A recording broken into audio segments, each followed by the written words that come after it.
You are listening to the Business and Life Conversations podcast with Angela Henderson, episode 14. Hey there, you're listening to the Business and Life Conversations podcast.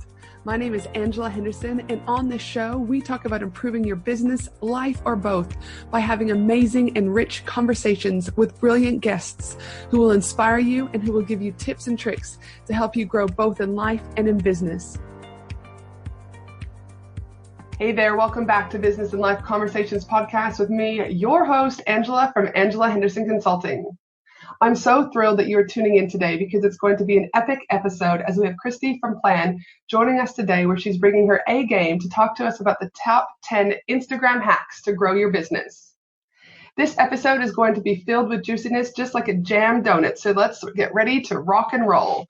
Welcome to the show, Christy. Hi, now I'm hungry for donuts.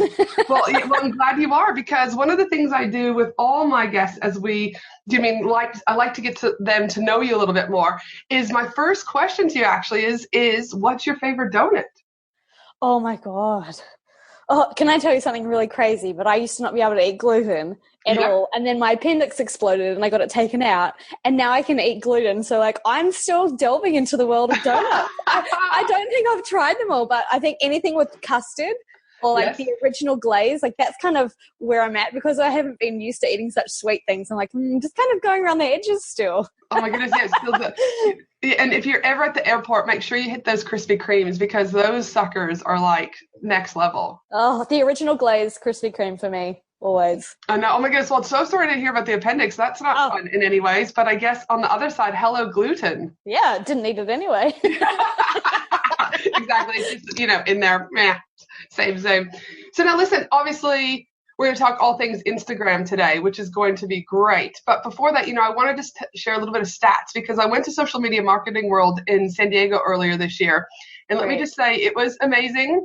And there are some serious levels of goodness, but specifically, they really honed in on Instagram and messenger bots this year. It was kind of their biggest two takeaways. And Mari Smith, which is one of the world-known Facebook experts, she really talked about Instagram, because obviously Instagram is part of the Facebook overarching, platforms there.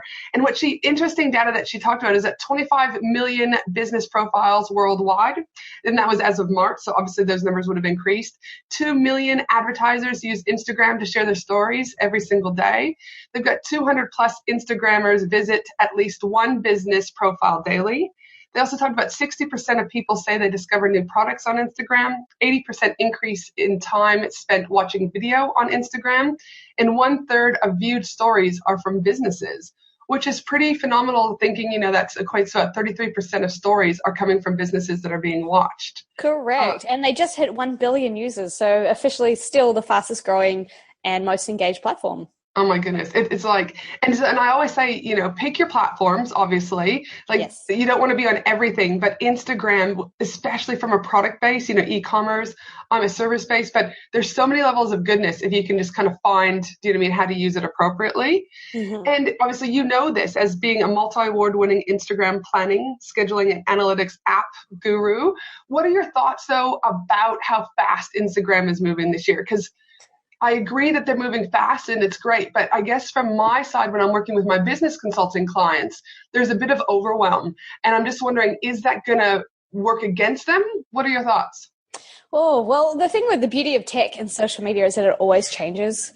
Yes. And it's kind of like adapt or die. Yeah, that is true. Social media.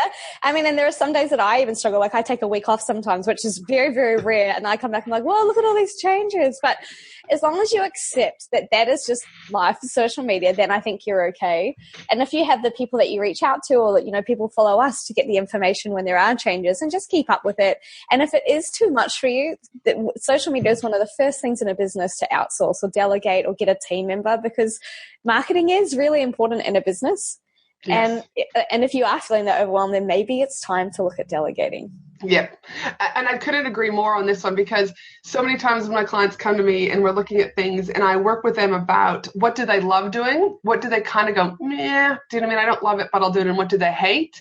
And there's a lot of hate going in the social media. Do you know what I mean? Because I think it's just them trying to get their heads around all the platforms and all the changing pieces.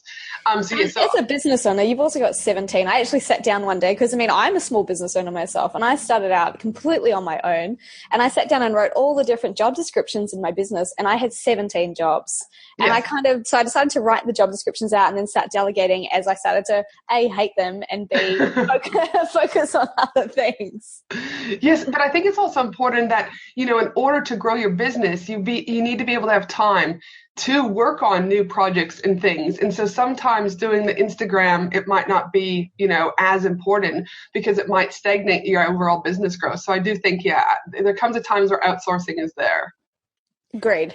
Yeah, no, cool. So you obviously, there's a million different social media platforms. What was it that made you decide to hone in on specifically on the Instagram platform of your, you know, why was it your go-to choice when you decided to start Plan? Well, I was working in corporate, and I was working in marketing and advertising, making TV commercials. And I was also at home when I come home at night, and I was a little bit bored, and I'm not a TV girl, so I'd draw and I'd illustrate, and I'd always been super creative. And I started posting my work on Instagram. And then I started selling work on Instagram, and people were like, oh, what are you doing? And in my head, I'm like, well, this is totally makes sense to me, because it's all about your Instagram grid. It's about how it looks, it's how cohesive it is, and when someone comes and they want to, you know, hear about your story. But there was no product in the world right back then when I was, you know, coming up with this idea that you could visually drag and drop and design how everything would look in advance. And I saw how fast Instagram was growing, and I was like, okay, well, everyone's getting this amazing engagement, but that's not going to continue forever. Totally. So why not put the control of how your brand is perceived in your own hands?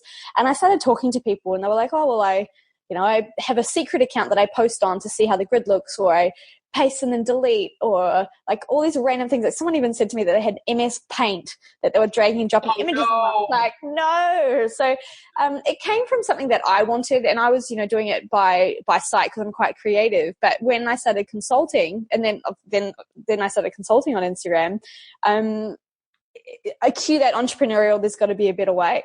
Yeah. And lo and behold, Plan was developed. Yeah, exactly. So that's how I got started. But I mean, I didn't have any tech experience. I had no bloody idea what I was doing. But sometimes that's they say all the time that sometimes that's the best way. It's because you go in with no preconceived ideas. You're just working on what you know, like what the user needs. Yeah. You're solving a problem, and you're just, you know, you make it happen. So sometimes that's not a bad thing. Yeah. And solving your own problem as well. So like I wanted, so as a marketer, there's a lot of people that don't understand that marketing means metrics. So it's always about, you know, what return you're getting, or what statistics, or what, you know, click-throughs you're getting. And so I was like, well, why can't I bring the creative world and introduce them to analytics in a beautiful way? And I mean, it just kept evolving. So keep going. You know, that's a beautiful entry into. So tell those listeners who aren't aware of Plan, because they should be aware of Plan, but if they're not, because there will be some people who aren't, and there will also be people there going, okay, this kind of, I think might be a scheduling tool, but what is it? So, you know, let's hear it from you exactly what Plan does and how it works, so that it will flow on for the rest of our conversation. Of course. So what Plan is a tool, a productivity tool that sits alongside your Instagram. So a lot of people have a lot of overwhelm with, you know, what to post or what to make or what to put out there. So I wanted to create a tool that teaches you how to tell your brand story to make money with Instagram. So I created a content creation, scheduling, and analytics tool. And through all of these pieces, there's also a strategy tool that can teach you what to actually post to tell a well-rounded brand story. And then I, of course, needed the hashtags, because hashtags are such a really crucial part of growing your feed, that I then created hashtag sets. So you can save sets of 30. It mentions, so when you're typing in hashtags to save in your set or your families, it tells you how many mentions it has, so you can actually choose inside the app which ones you think will have the best reach for you. So what I've done is then overlaid it with, there's a lot of people that are like, well, I don't really know how to use an app like that. So I've laid it with help, so it teaches you as you use it, so you don't get overwhelmed. Oh gosh, how cool. So cool. And I say that because I outsource mine. So I would love to say that I know exactly how it works, but I'm not going to sit here and lie and say that I do. But do you know what I mean? I'm like, cool. I'm like shaking my head going, yep, that could be cool. Especially because Instagram is such a visual aspect anyways. And that so many people are also visual learners. So the fact that you're able to have that opportunity to, like you said, drag and get that help along the way, I think it would just go hand in hand with helping the overall experience. Yeah, so the thing with marketing is that a lot of people don't understand that it's not about putting your work into the world and saying, buy my stuff. This is not how it works. It's about people falling in love with you and your journey and your story. And the Instagram is such a visual storytelling metric. So it's not a portfolio. So I see a lot of mistakes where people are just putting their portfolio out there and saying, here's my stuff, now you can buy it. It's about the person behind the feed, because we're all humans and it's about connecting with humans. So I created a piece called Strategy, so you can actually pre-populate the themes that tell your business story. And we've pre-selected the themes that work the best so that you don't have to do too much thinking. Dude, that's awesome. And it is all about, I'm one of Australia's leading parenting bloggers. And as that, storytelling is it. You drive emotion in people. You get people thinking slightly differently. You also get people, it's relatable, So some of my best Instagram posts are just me with a shopping cart in the shopping, at Kohl's or Woolworths, and it's an empty line. But because my ideal client is moms with small kids, there, you can get 400 or 500 people going, oh my gosh, I totally get this. I'm walking up and down every aisle without a screaming kid. Thank you so much, right? So it absolutely is about bringing them on that journey. But so many people still are just dropping their products and going, buy here, and it's not working. And then they get crappy because it's not working. And so going into, obviously, with Instagram growing so fast and so quickly over, especially the last 8 months, and it overtaking the world, there's got to be some hacks. And I'd love for you to share with us, a few hacks that you've got up your sleeve to help the listeners to grow their own Instagram account. So, are you up for sharing some hacks with us? I definitely can. I mean, I could be here all day doing this one. I talk about Instagram a lot, but there are things that are consistent. There are things that change and are considered hacks, and then there are hacks that are just, this is how Instagram works. So the number one thing that I'd say is obviously hashtags. So 30 hashtags on every post. A lot of people are like, well, that's a lot, but hashtags are those neon lights that say, I'm here, and it's how you get external visibility. So you definitely want to be using them. And so number two would be consistency. So the Instagram algorithm rewards consistency. So if you're constantly engaging or posting or being on your stories, then Instagram will actually reward you. And a lot of people then freak out, which leads me to number three, where you're, oh my gosh, mind blank. It happens to all of us. Mind blank all the time. Posting stories is also something that people forget to do. They are, a nice quick win. They don't have to have huge production behind them. People like them. But again, they're an extension of your brand. So it's not like you're on Snapchat. They're still your brand. And then with the hashtags on top of that, you can actually put 30 hashtags inside your story. So just change the color of them, squeeze them down and hide them up in the sky. And then you can put your visibility up in your stories too. So that's like a little hack. Who knows how long that'll stay for, but Instagram's always changing. The one big thing that I've seen brands and things do is, those color schemes where everyone has those beautiful color schemes. Yes. There's no reason you need to invest in great photography for a platform with 1 billion users. You do need to invest in great photography. And inside plan, we've got 60, I think there's over 60 now professional filters, but a lot of people think that when they use filters, they have to use them at 100%. But a lot of the time, if you slide them back to about 20, 30%, you'll get better imagery and you'll be able to have more consistency because it's just slight hues rather than complete, greens or oranges. Yes. So there's that. I am a strong marketer. So my next tips would be about, you need to understand the metrics. You definitely need to understand how many click-throughs are you getting to your website, which types of posts work better. If you did a behind the scenes, did that work? Or was it an inspirational post that got you more sales? Or, you need to understand that. So when you come up to a client or your own KPIs at the end of the month, if you know what's going to pull the lever to get you more sales, then that's your strongest tool in your toolbox. So there's that one. Analytics are a big thing. So have a look at the best times to post and what's happening. So inside plan, it even dives into your best performing color schemes. So you can actually see those orange photos of your sunset probably didn't perform as well as a blue cocktail. Yep. So you can also dive into your color performance, which is something that I'm really proud of because it's something that I wanted. Yeah. You're like, this one has to get over the line this time. Yeah, it has to. Yeah. So what I wanted to do with that piece is teach people that doing a cocktail shot in a dark bar doesn't work. So the color schemes that are orange just... No. So orange, you would say orange is one of the no-goes.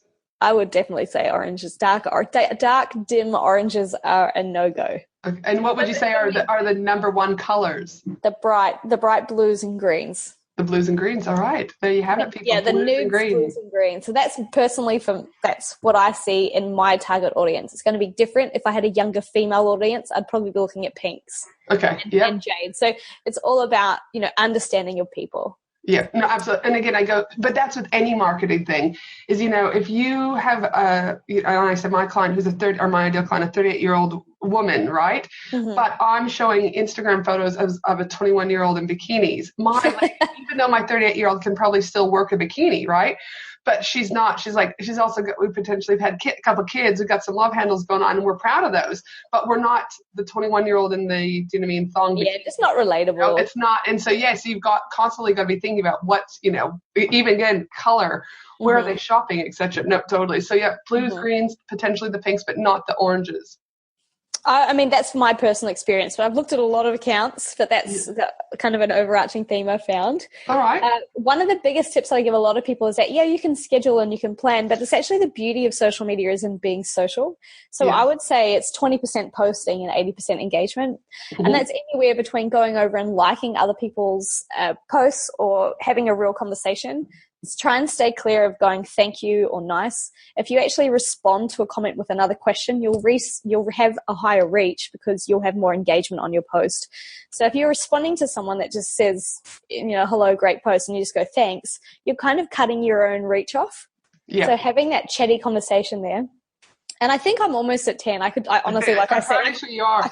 I could do way more, but I mean, people come and they find you for the images, but they stay for the captions. Yes. So be intrinsically you, be fun, be what your brand is. And I think one of the best things about Plan is that we have so many people coming back because we don't talk like we're not a professional, we're a startup, we're tiny, and we're all super quirky and super creative. So all of our captions are like, well, dip me in bacon fat. We love me some bacon. Yeah. Just, the quirkiness that people are not expecting. So we kind of thrive off that. No, and again, but you know who you're talking to, so if it was quite stale and whatever, that's fine for another market potentially, but for your market, that quirkiness but you've also, I guess, separated yourself from everyone else by adding that funness to it and that little bit of a twist to it, and you stand out and you're memorable. Yeah, well, that's what I'm hoping for. Well, you are. I mean, multi-award winning is a pretty cool thing to be able to say. So well done with that. Thank you. The hashtags, always an ongoing debate. I mean, Instagram, they kill me with it. Mm-hmm. But I agree, 30 hashtags. But let me ask you this. In the body of the text or in the comments? Because it's switched that many times, I don't know where we're at. It doesn't matter. All right, so we're back. Okay, so it clearly doesn't matter. I don't think it's ever mattered. Okay, yeah, cool. Because it's like always those things like you hear and you're like, is this just someone writing this just to get a viral? That is it. That is it. Because what happens is it's something that, okay, so in the world of SEO, so obviously I'm a marketer, SEO on Instagram, I'm also a tech founder and I run a business. And as part of my business, I have a blog to get awareness. Mm-hmm. So if I know what people are searching for, then I'm going to try and get in front of them. Yes. So if I know that people are searching for where should your hashtags go, then I'm going to write a blog post about it because I'm going to get traffic, then I can retarget. So yes. I have that holistic view of how that all works. Yeah. So, and do you have to, so let's just say you decide to put it in the comment section and then there's all these dots. Do you know what I mean? Again, it doesn't matter or doesn't it matter? No, it doesn't. So a lot of people think that if they have those 3 dots, it means that when people are scrolling, they won't see a big kind of cluster of hashtags underneath their post. Uh-huh. But Instagram changed it that the first comment's actually hidden. You've got to see comments, right? Okay. So it doesn't matter. Me, doesn't matter because I can't see them anyway. Instagram. Because we get my customer support team, right? So we have a lot of questions. This is one of our most asked questions. It's in our FAQ, and they say, "Can we put stars in it?" I'm like, "Well, why?" And then I literally make them go and look at their feed. I'm like, "Go check out your feed and have a scroll." You actually don't see you don't see them. So why are you putting them there? But I mean, each their own. Everyone's got their own. If you're used to doing that and it's part of your routine and it's just how you flow, then do it. Yeah. But regardless, it doesn't matter where they are. Just do the 30 hashtags. Bingo. Okay, perfect. And good. Post them as quickly. So actually, here's a fun hack for you. post your 30 hashtags, right? So you might find all of the mentions between, say, 250,000 and 750,000 mentions. You might have like a cluster of hashtags that sit within those mentions. Yep. Give them an hour or two and then delete them.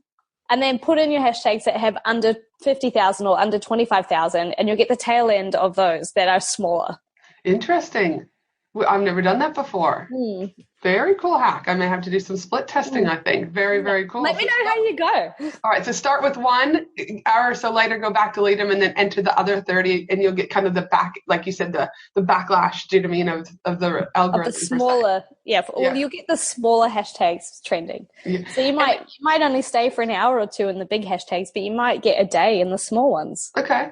Now, let me ask, speaking of bigger ones, my biggest thing is when I work with my clients around some of their Instagram profiles, they initially think that if they go for, one of my clients yesterday had a hashtag glam, right? But she had an enormous, like she had some really other good ones, but I was saying to her, like, you understand that glam, and I went and actually checked it out, I had 23 million other people competing in that space. And I was like, you do realize that if you use those bigger ones, it actually, I'm not saying don't ever use those, but what I said to her is it's okay to use a handful once in a while, but if you consistently use those, you're going to get pushed down so far that you're not going to ever be seen in the feed because there's 23 other million people utilizing those. What are your thoughts about is it better to use hashtags with smaller amount of people or to mix it up? What's your experience? Well, my experience is it depends on your actual engagement rate, because the better your engagement rate, then the more visibility you'll get in those hashtags. So that's my personal feel on that. And that's why inside Plan, when you're writing your hashtag, we will show you how many mentions that hashtag has had, and they're color-coded to try and give you a hint of if it's good or not. Yeah. So, for example, glam would show up as a red. Yes. Anything over 1 million inside Plan would be like, nope. Yeah. Because you're just not being, it means you haven't niched. Yes. It kind of means that you haven't understood your audience, and it means that you haven't understood the niche that you're kind of living in. So glam, I would never use, but maybe a couple in 1 million just to try them out, because if you have great engagement and you do get picked up by those 1 million, then they're amazing. Amazing. But I'd only be doing 1 or 2, maybe 3 maximum in a post. Yeah, no, perfect. But yeah, that's what I've been saying. So yay that I have been doing that. Yeah, I do not say I'm an Instagram pro in any ways, but I have Jada Selner, who owns Simple Green Smoothies before. Beautiful. She was a big Instagrammer a few years ago, a pro blogger, and that's kind of where I learned a few of my things. But yeah, no, so cool. Now, let's talk about Instagram TV for a minute. Obviously, it's just been released. How do you think this is going to help businesses? I just think it's another channel. And again, this comes down to overwhelm. That, do you as a business owner have the capacity and the bandwidth to be on another platform? Or can you repurpose your work to be on here? I think it's going to be amazing for tutorials. Because Instagram stories, so I think, maybe it's not going to be an hour. I think maybe, a couple of minutes or for now. They are trying to compete with YouTube in a way, but what we are doing here at Plan, so we all have personal accounts and we do all our own testing before we then come back to our community and say, here's what we've found. As early adopters, obviously we get better results. So that kind of skews the first piece. So we're actually all halfway. So Michaela, our marketing manager at Plan, she has been posting almost every day on Instagram TV, and so we'll have a roundup next week. So I probably will be able to tell you more next week. Cool. No, that's still awesome. And again, I think it's important that I'm a big believer. If you're doing Instagram, like post Instagram stories, and you're doing them well, and going to TV is going to tip you to then the other 2 not doing so well, I still think it's better to just stick with the 2 that you know really, really well until you have the capacity to jump into the TV side of things. Because everyone else might appear in your Facebook feeds or news feeds and everyone's doing it, not everyone is doing it. So there's no need to panic and feel that you have to just do it because everyone else is doing it. Because then you think about Instagram, they're trying to get the early adoption, they're trying to make it part of your routine. So Instagram, the platform itself, will be pushing it harder to try and encourage you to adapt to use it, because they're all aware that social changes and everyone does have a lot of platforms. So they're trying to teach you that they want you to use it. So you have to think with that mind as well. Absolutely. And they are competing with YouTube. Let's be very clear. Mari Smith talked about the grids, with Facebook, Instagram, YouTube. What's the other one? It starts with an H, I think. There's Netflix, and all those.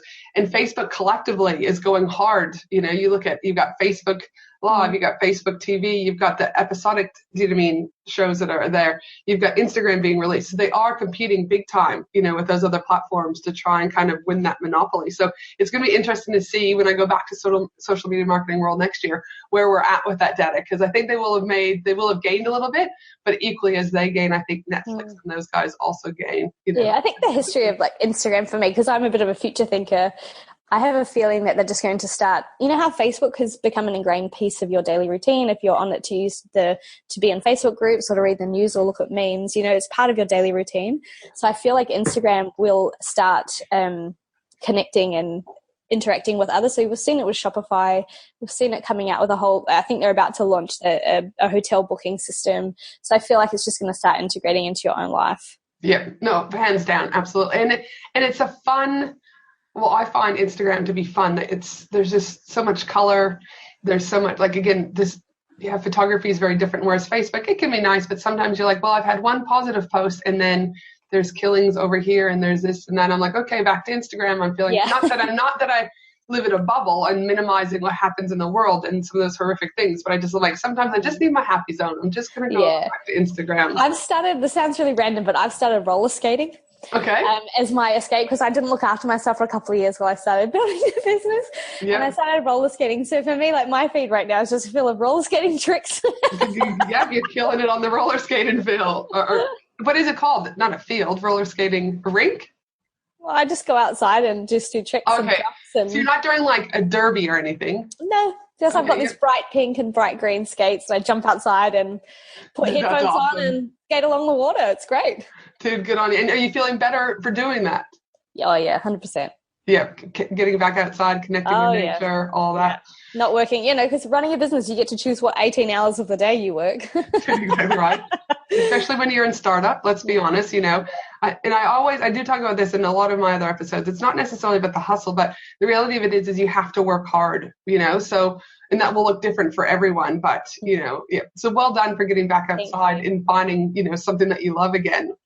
So what's the next plan for you and Plan? Other than, you could be the next roller skating derby queen.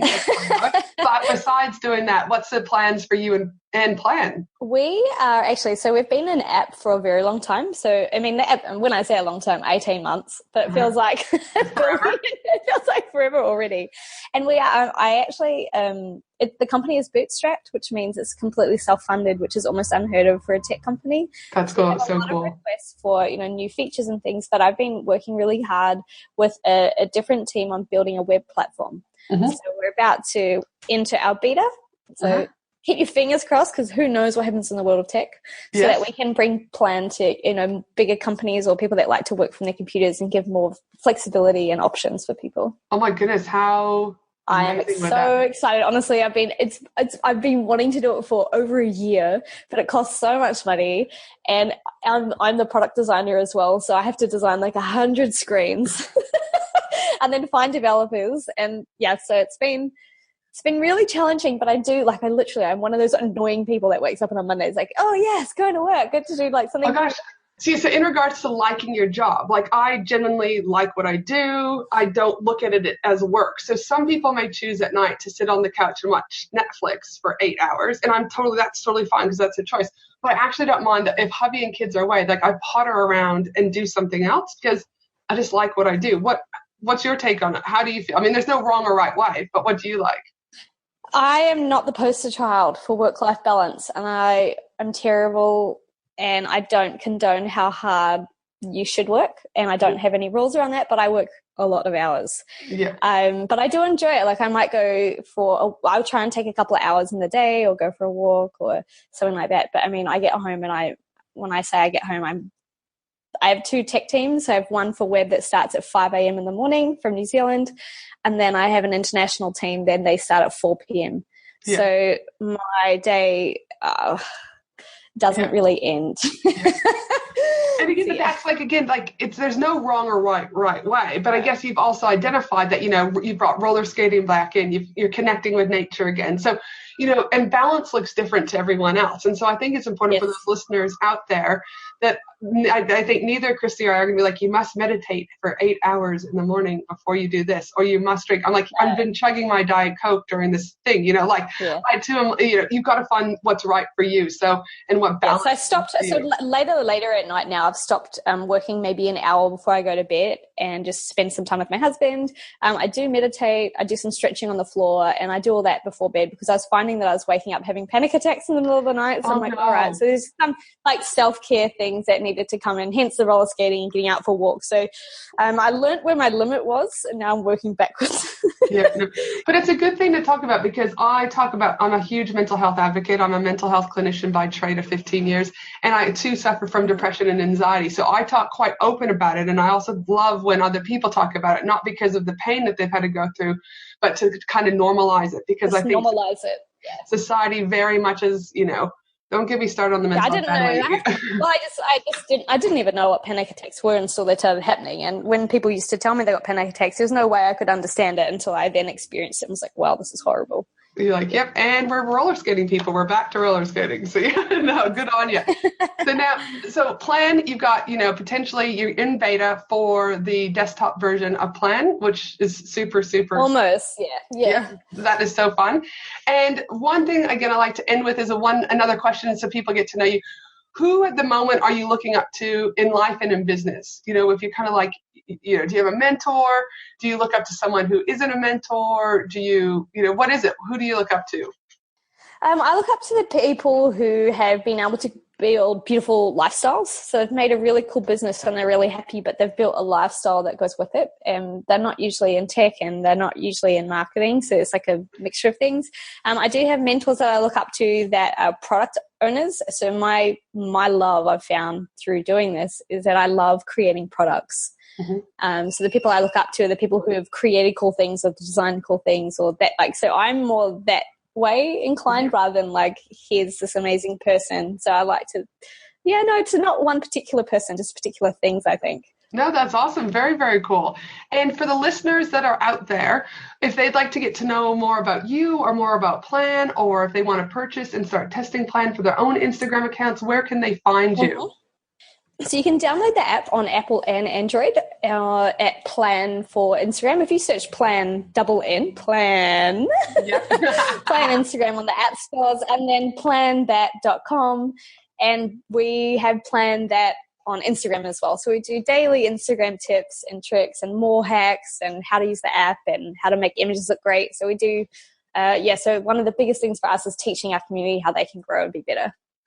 No, awesome. And I know when I have potentially, stalked your blog, because there's so much value over on the blog, that for those, hacks and tips that you gave today, if you guys couldn't write them all down or you're in a car, make sure you just head to Plan That, though. Can you just repeat your website just so we all have that? Yep. So Plan That, PLANN, that, THAT.com.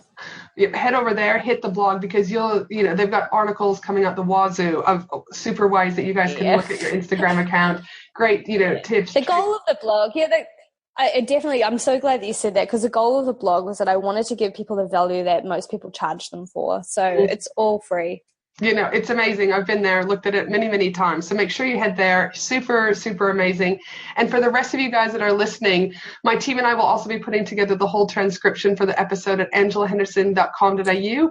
And of course, I cover all sorts of things related from business and life topics inside my Facebook group, the Australian Business Collaborative, with over a few thousand people in there. So make sure to join the community, as I'd love to see you there. But in the meantime, have an awesome day no matter where you guys are in the world. And I look forward to you guys tuning in on our next episode all about productivity hacks. Have an awesome day, everyone, and thanks for joining us, Christy. Bye.